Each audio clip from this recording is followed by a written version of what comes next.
konten terviral lu kan nggak bahas Apple juga gitu.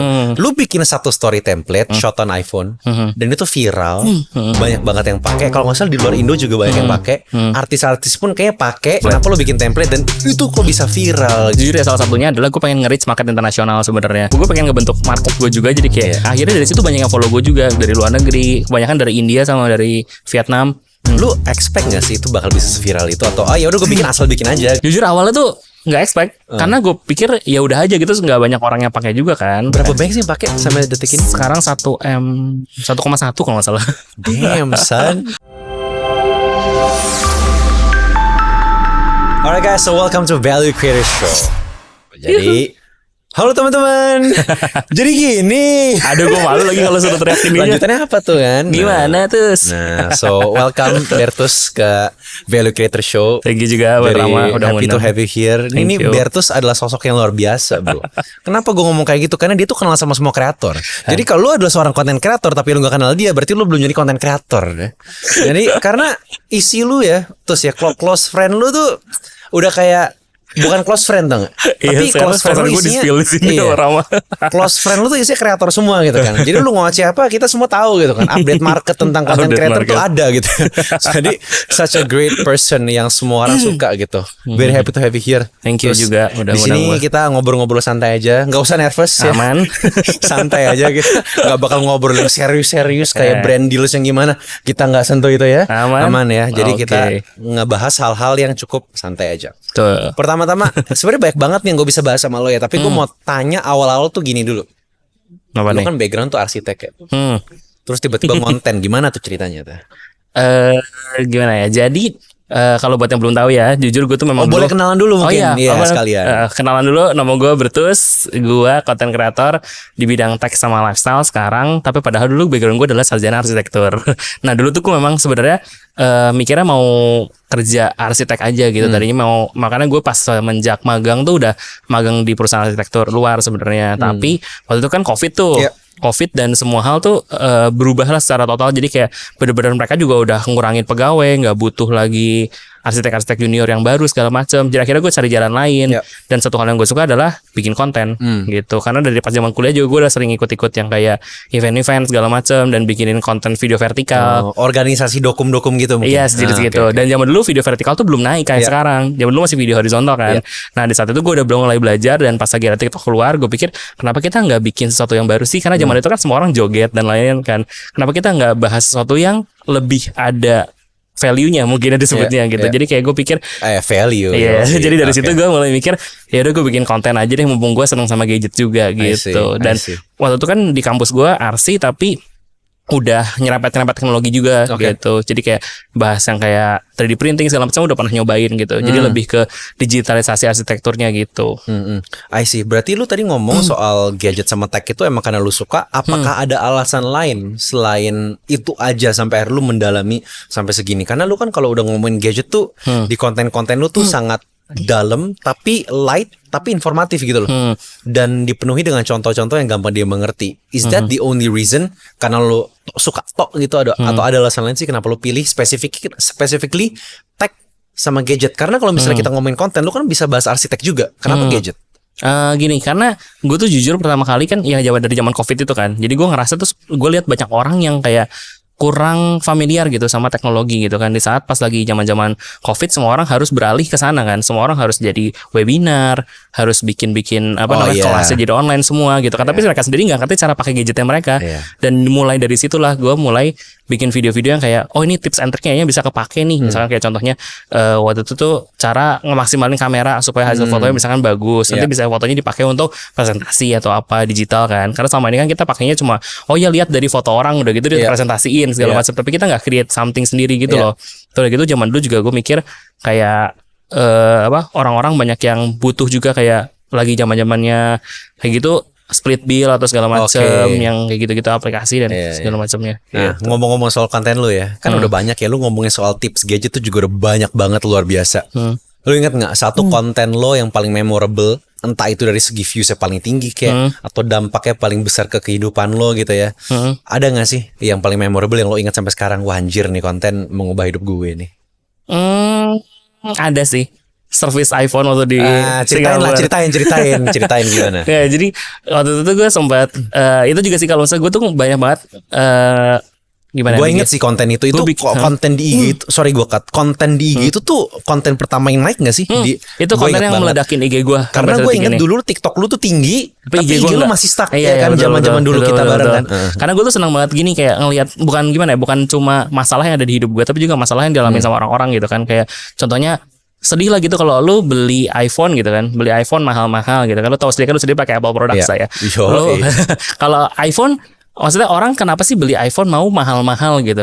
Karena kan semuanya ini sebenarnya bukan cuma dari gadgetnya doang, tapi kan dia juga jual value-nya kan. Nah, value-nya inilah yang menurut gua nggak nyampe di kita gitu. Karena ada satu dan lain hal yang berbeda lah gitu ketika dibawa ke Indonesia.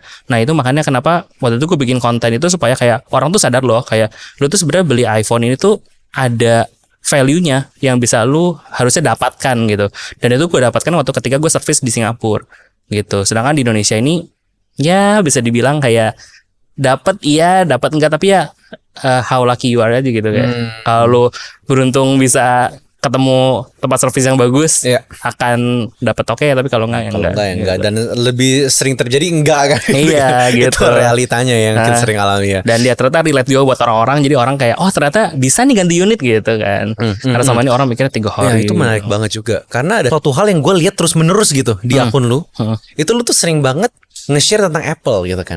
Kenapa sih lu kenapa demen banget sama Amin? Nggak apa-apa ya kan, kita kan tech reviewer, lu kan tech reviewer. Why are you such an Apple fanboy gitu kan? Karena lu from head to toe Apple gitu kan, kayak apa sih membuat lu sampai fascinated itu, bahkan sampai konten terviral lu kan ngebahas Apple juga gitu.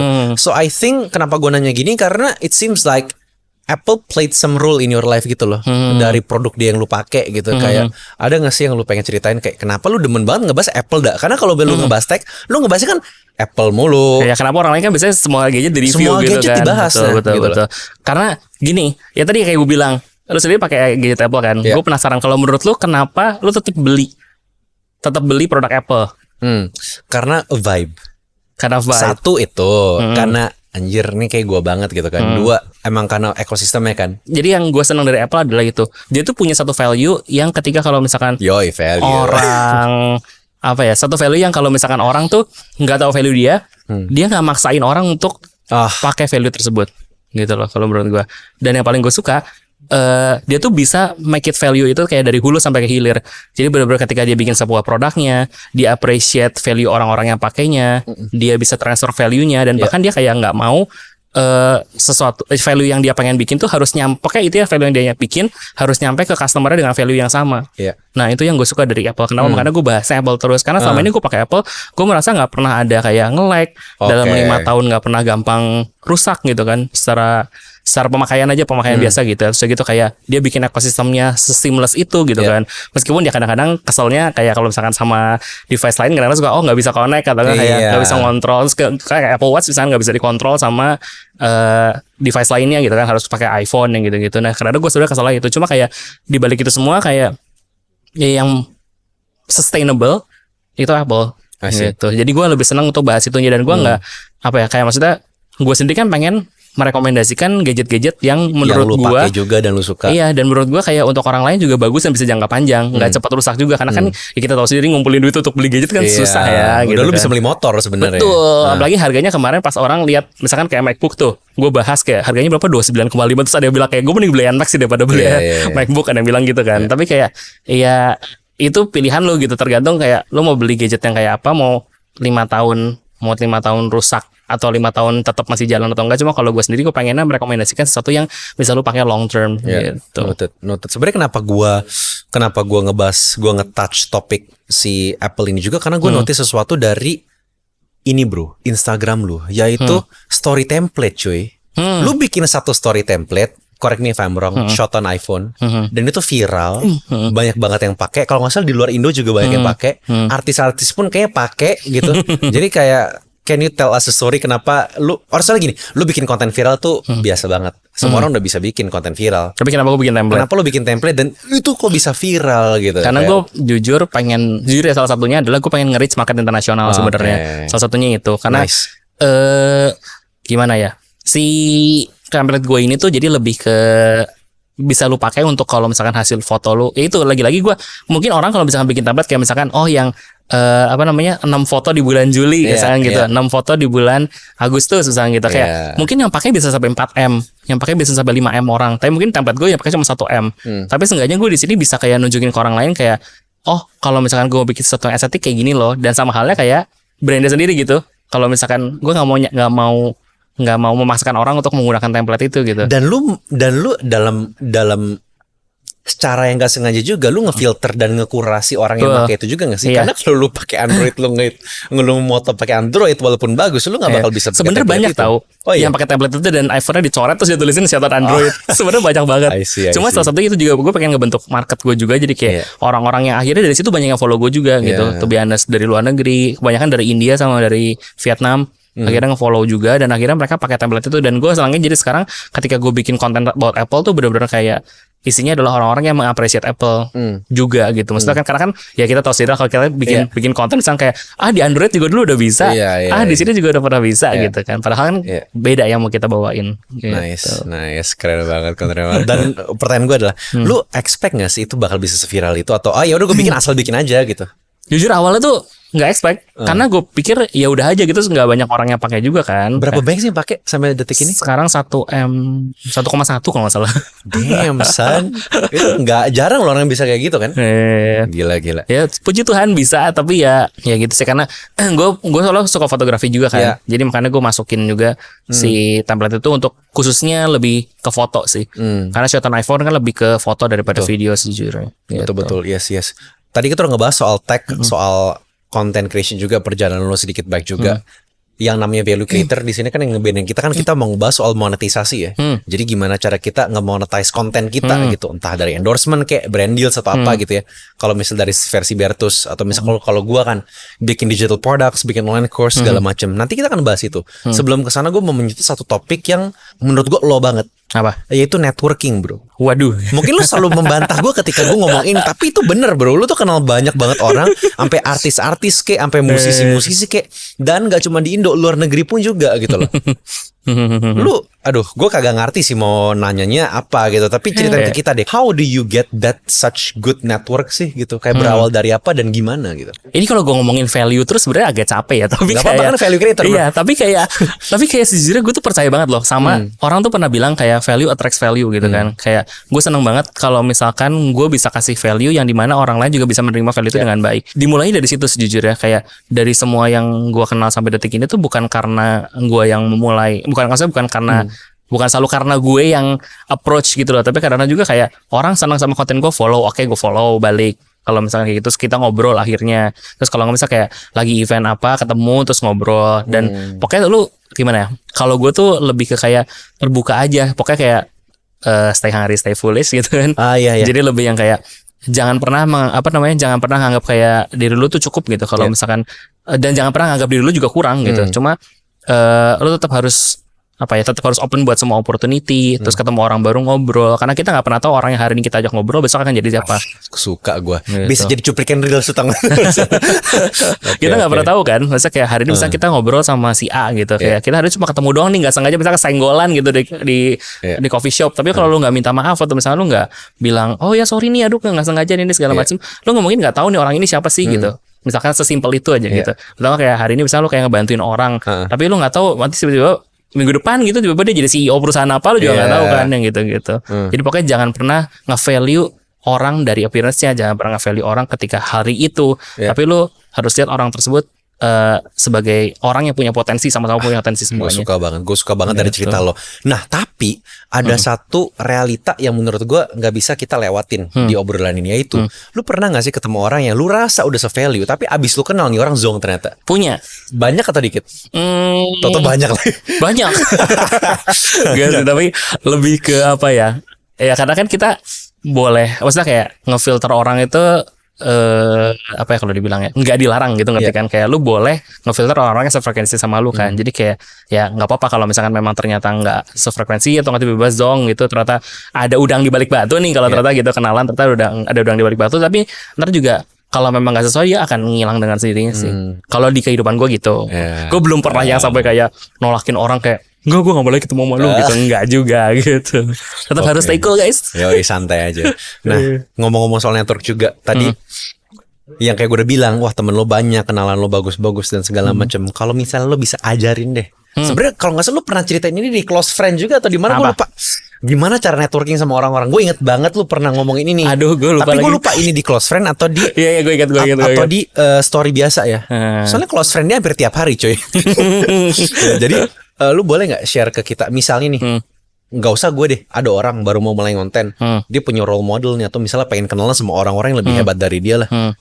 Kalau misal lu jadi dia, dan lu buang semua apa yang lu punya sekarang, lu mulai dari nol, apa yang lu lakuin? Agak berat ya, kalau dimulai dari nol lagi. Karena dulu jujur pertama kali gue konten semua orang dari nol. Ya kebayang kan. Jadi kayak kita nggak pernah. Berarti semuanya sama-sama nih. Iya. Karena lu mulai awal, jadi semua orang yang sekarang udah gede dalam tanda kutip dulu masih bareng-bareng lu masih. Tuh. Jadi kayak ya itu makanya gue tuh sejujurnya ya kayak gue tuh lebih senang kalau misalkan kita apa ya, kita tuh bukan nggak sih, kita tuh mendukung orang semenjak orang itu dari posisi nol daripada mendukung ketika orang, misalnya daripada tiba-tiba ketemu pas sudah naik gitu loh. Karena kalau misalnya lu ketemu dari awal, orang-orang ini pasti akan ingat sama lu karena dari awal inilah orang-orang itu apa ya, kayak memorinya masih kecil, ngerti gak sih? Iya. Jadi kayak memorinya masih kayak taunya siapa. Tapi ketika udah gede, mereka masih ingat kayak, oh dulu yang masih gue masih kecil ada orang-orang ini nih di sekitar gue gitu. Tapi ketika udah gede, ya tergantung orang ini akan ngelihat tuh apa enggak gitu nantinya gitu. Karena dulu gue pernah jujur, gue tuh sebelum konten tuh dulu gue sering banget ikutan event-event gitu loh, yang kayak misalkan lagi ada, kalau zaman dulu tuh zamannya YouTube. Jadi kayak ikut kayak misalkan siapa YouTuber lagi datang ke Bandung, nah ini lagi datang ke sini segala macam. Lu bisa ikut event itu, ngobrol, nanya-nanya sama mereka juga kayak cara konten yang bener tuh kayak apa sih, atau enggak kayak lu misalkan punya role model misalkan Rama lah gitu. Misalkan Rama bikin event apa, ikut deh. Nanya gitu. Pasti kan lu sendiri juga enggak mungkin enggak mau sharing kan. Apalagi kalau misalkan ternyata dia memang benar-benar mau belajar gitu. Dan harusnya sejauh ini ya, kalau teman-teman gue yang memang apa ya, kalau gue nyebutnya sebagai OG creators sih sebenarnya. Jadi orang-orang termasuk OG gak nih? OG dong. Untung gila, lo dibilang guys. OG. Rama tuh dari dulu ngonten capek banget, gue tahu. Gue tahu banget Rama dulu tuh ngonten gila sih. Secapek itu, maksudnya bener-bener kayak sampai berusaha sampai detik ini dia jadi kayak gini, gue bangga sih. Dan ya gitu, maksudnya kayak orang-orang yang OG ini biasanya mereka kan gimana ya, mereka tuh nggak akan yang tertutup itu loh gitu. Mereka juga mau lihat orang berkembang. Selama maksudnya lu tuh menunjukkan kalau memang lu tuh bener-bener berusaha mau mulai ngonten, mau mulai bikin, lu pengen bring, gue pengen setuju bangun value-nya gitu. Gue setuju sih. Maksudnya semakin orang udah naik, mereka pasti akan punya value. Justru gini, orang yang akan merendahkan lu adalah orang-orang yang di bawah lu. Betul. Tapi orang yang udah di atas lu, mereka nggak akan punya waktu buat ngerendahin lu gitu. That's one thing yang gue realize juga, banyak banget orang kayak gitu. Tapi nggak bisa dipungkiri juga bahwa ada beberapa orang yang mungkin termasuk dalam golongan OG creators juga. Orang yang dulu gue look up to. Tapi mungkin sekarang kita udah bisa punya privilege, bukan sepantar sih, tapi maksudnya udah kenal mereka dan kenal dekat sama mereka. Ternyata orang beda gitu loh. Jadi itu sering terjadi juga sebenarnya di industri ini gitu. Jadi kayak gue kira dia dulu begini. Gue kira gini, ternyata sudah ketemu gini kan? Pernah. Itu emang sering terjadi gitu. Bahkan ngomong-ngomong soal Bandung, tadi lu bilang dulu aja gue tuh sampai pernah nginep di tempat ini lo cuy. Iya, di kosan gue. Iya, di kosan lo. Gila, itu zaman-zaman dulu. Dan sekarang bahkan Bertus sudah nggak di Bandung lagi. Udah pindah kan.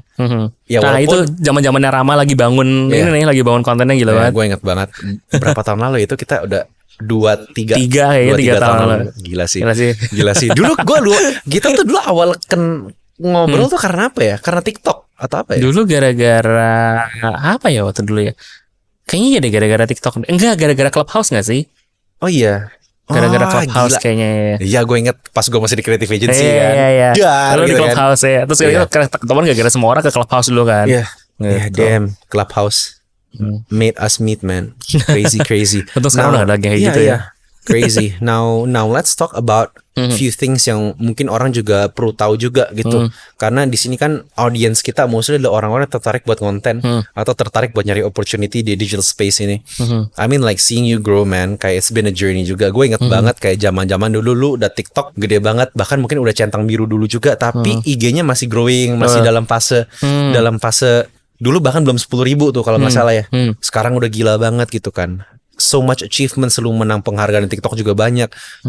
Sama udah pindah akhirnya dari Bandung juga ke sini gitu kan. Udah ganti mobil juga gitu kan. I mean kayak it's been quite a ride, man, for you kayak. ceritain dong ke kita, how do you monetize your content sih? Mainly itu gimana sih kalau misalnya kita nih mau sustain dari personal branding kita?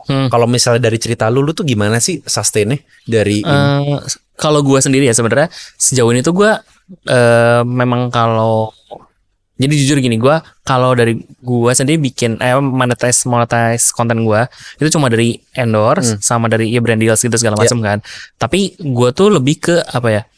Kayak ibaratnya gini, selama ini kan ditawarin kayak, boleh nyebut platform gak sih? Boleh. Oke, gue sama dia tawarin kayak TikTok Shop segala macam gitu-gitu. Tapi ketika gue lihat-lihat lagi, gue udah coba misalnya live segala macam gitu, menurut gue nggak cocok gitu. Karena emang lu kurang serak aja dengan caranya atau apa komisinya kurang atau? Kalau gue jadi gini, gue merasa kalau gue bisa itu ngebikin konten, gue bisa gue bisa create konten, tapi gue nggak bisa jadi sales, nggak bisa jualan lah. Lu bisa bikin konten bagus tapi belum tentu bisa jualan gitu. Gue nggak bisa menjual produk. Maksudnya kalau menjual produk lewat konten gue bisa. Kayak misalnya keranjang kuning segala macam, gue masih ada tuh. Kayak komisi-komisi dari situ tetap gue dapetin.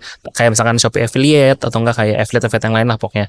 Yang gitu-gitu gue masih dapat revenue dari situ juga. Tapi kalau untuk kayak TikTok Shop nih harus jualan kayak 1 jam ngomong di depan kamera segala macam, itu gue nggak bisa. Nah jadi kalau menurut gue kayak lo nggak perlu memaksakan, karena banyak banget jujur ya sejauh ini yang gue lihat orang-orang yang akhirnya maksa nih, misalkan kayak tadinya udah konten biasa aja segitu kayak kebawa gitu kan, tren kayak lah gara-gara tren, iya, mungkin ngikutin tren segala macam kayak semua orang TikTok Shop nih revenue-nya segini, dia dulu kan sering banget banyak yang pamer orang soalnya kan. demen flexing dashboard nggak sih? Dashboardnya tuh kayak apa ada tulisannya hari ini udah berapa nih gitu penjualan segala macam gitu kan, orang FOMO gitu kan. Nah balik lagi kalau menurut gue sih jangan FOMO gitu, karena ya banyak orang yang udah FOMO ke arah sana akhirnya nggak dapat dua-duanya, ngerti nggak sih? Kayak lu mau nge-grab yang satu tapi satu mulai dilepas nih, terus nggak ke-grab dua-duanya, akhirnya hilang dua-duanya gitu. Jadi kalau menurut gua tetap jaga value lu mau di mana, lu pengennya jadi sebagai orang yang kayak apa gitu. Dan lu kalau gue dari dulu memang pengennya adalah kasih edukasi, kasih tips and trick, dan gue mau rekomendasiin barang-barang yang menurut gue curated aja gitu.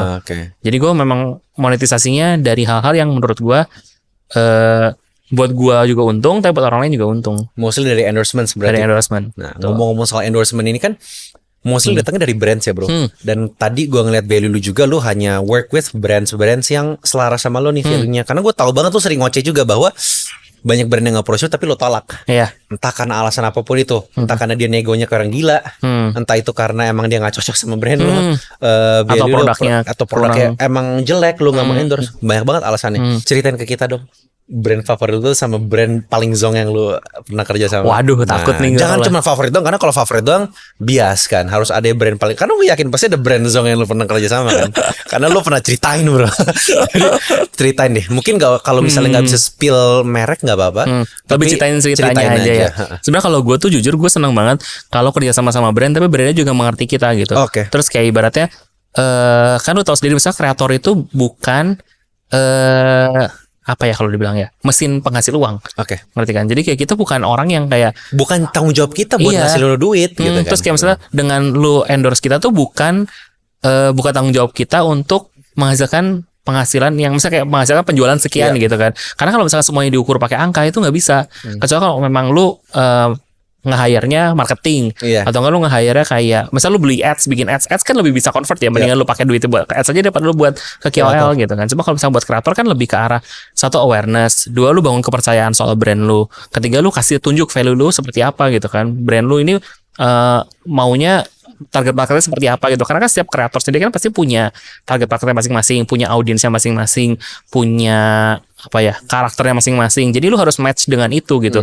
Dan tujuan lu kalau misalnya mau cari kreator itu lebih ke arah situ gitu, bukan untuk kayak hari ini kalau gue di video nama si A bakalan viral nih, pasti besok bakalan yang banyak yang datang ke rumah makan gue misalkan, kalau rumah makan, atau kayak besok banyak yang beli power bank gue misalkan gitu kan. Nah sedangkan kalau misalkan yang gue nggak suka adalah kayak orang-orang yang kalau misalkan jadi misalkan kita gini loh, kalau lu kerja sama kreator juga kan ada syarat dan ketentuan.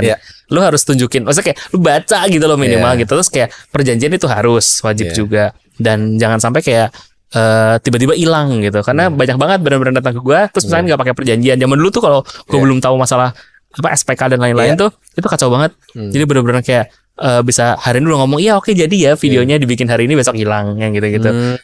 Kadang-kadang sering banget kayak gitu. Terus udah gitu juga brand-brand yang kayak kalau apa ya kalau dibilang ya, yang nggak baca syarat ketentuan, tiba-tiba minta revisinya banyak banget, Iya. minta tag konten. Orang kadang-kadang dan segala revisi macam. kita udah tulis ada add-on kalau misalnya revisi major, terus dia Iya. minta udah mohon-mohon gitu Iya. kan. Terus udah gitu kayak jangan dipikir kreator nggak punya workflow Iya. gitu loh. Kayak kita udah bikin script nih. Biasanya kan orang kalau tapi ini secara umum ya. Kalau secara umum biasanya orang kayak udah bikin script udah jadi lock kan namanya kan. Udah di lock. Udah approval lah, Udah udah approval approval. nih. Lu bikin konten sesuai dengan script itu. Iya. Tiba-tiba lu minta, "Kak, kemarin gue cerita begini." Iya. Jadi produknya diganti. Jadi misalkan kayak udah bilang nih produknya A, gue udah nanya, "Yakin nih produknya A?"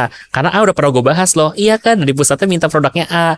Udah gitu gue udah bikin skripnya, udah tag video, udah beres belum diedit nih, tiba-tiba brandnya datang nanya lagi, "Kak, udah tag video belum ya? Ini ternyata ada kesalahan dari pihak brandnya, agensinya yang ngomong, dari pihak brandnya ada salah, ternyata harusnya lu reviewnya barang yang B." Gue langsung kayak waduh nih. Gimana lu solve-nya?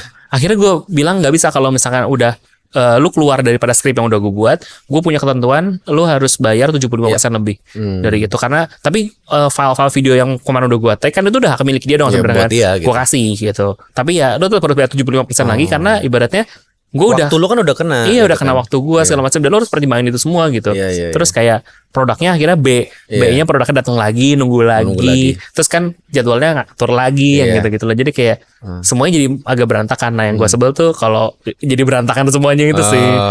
Gitu. Ngomong-ngomong soal tadi lu udah sempet mention keyword yang bagus juga, brand sama agency. Kadang-kadang kan brand kan ada yang kerja sama lewat agency kan. Jadi KOL agency yang ngontek-ngontekin si para KOL ini. Betul. Enakan kerja sama brand langsung atau lewat agency? Berdasarkan pengalaman lo. Dua-duanya sama. Enak-enak aja tergantung Enak-enak orangnya aja berarti. Yang nggak enak adalah ketika aduh nggak boleh spill ya. Yang nggak enak Spill juga nggak apa-apa yang sih. nggak enak adalah ketika kalau lu kerja sama satu agensi tapi agensinya di layer. Jadi brand dengan agensi pakai agensi lagi. Iya. Terus agensi baru ke kita. Iya. Gitu. Karena gue pernah bener-bener red card gue di markup kayak berapa kali lipat ya dua kali kayaknya 2 kali lipat gitu. Terus kayak wow gitu.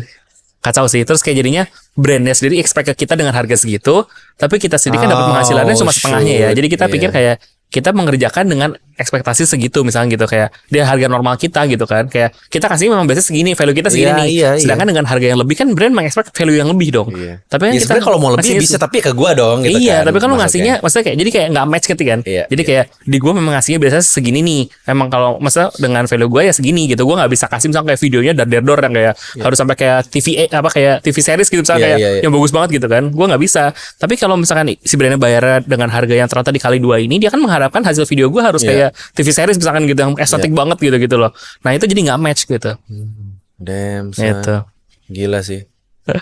Gila. Balik lagi ya, karena kalau misalnya kita menggali terlalu dalam tuh bakal banyak yang kekulik karena si Bertus sudah nitip ada beberapa hal yang confidential gitu kan. Terus kini gue mau balik lagi ke soal mungkin nggak directly networking ya. Tapi gue percaya kalau misalnya lu menjadi lo sekarang tuh pasti ada akibat dari influence atau role model. Gue pun sekarang menjadi sekarang tuh ada akibat dari influence atau role model. Maksudnya panutan kita lah. Awal-awal ngonten gue sih percaya kalau misalnya kita mau ngonten pasti harus ada panutan supaya kita tahu kita mau kayak siapa dan nanti kita bisa bikin perbedaannya sendiri. Buat lo yang awal mulai ngonten udah cukup lama juga, ibaratnya generation si OG ini nih.